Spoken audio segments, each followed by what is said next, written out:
Ilang buwan bago ang nakatagdang State of the Nation address ni Pangulong Bongbong Marcos, nakatagdang ratipikahan ng Senado ang mga hakbang para sa mga nuclear convention sa kabila ng energy emergency sa buong bansa.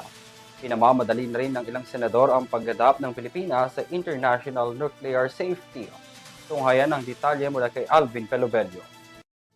Sa gitna ng nakaambang krisis sa supply ng enerhiya, pinaplano ngayon ng Senado na matapos na sa loob ng 3 buwan ang pagraratipika sa 4 na key nuclear conventions na tinatarget bago ang ikalimang State of the Nation Address o SONA ni Pangulong Ferdinand Marcos Jr. Sa pagdinig ng Senate Committee on Foreign Relations, sinabi ni Senator Erwin Tulfo sa mga ahensya na madaliin na ang pagpapatibay sa pag-adapt ng Pilipinas sa international nuclear safety at mga liable na pamantayan.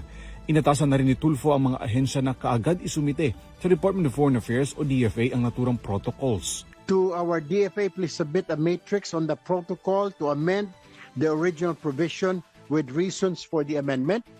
And then for the other resource persons, we would like to please submit your position paper to this committee.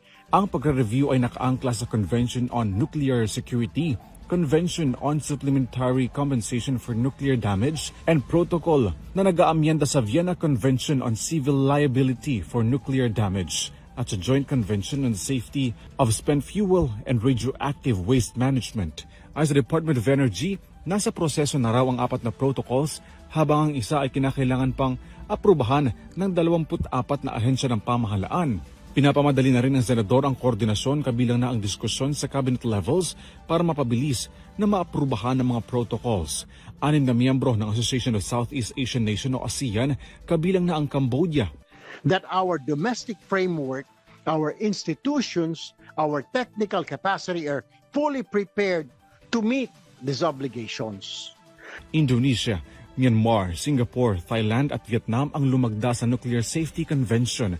Setyembre noong nakarang taon noong naisabatas ang Republic Act 12305 o ang Philippine National Nuclear Energy Safety Act na layong magtatag ng independent authority na titingin sa ligtas na paggamit ng mga nuclear energy sa bansa. Para sa EuroTV News, Alvin Pelobello, sumasaludo sa bawat Pilipino.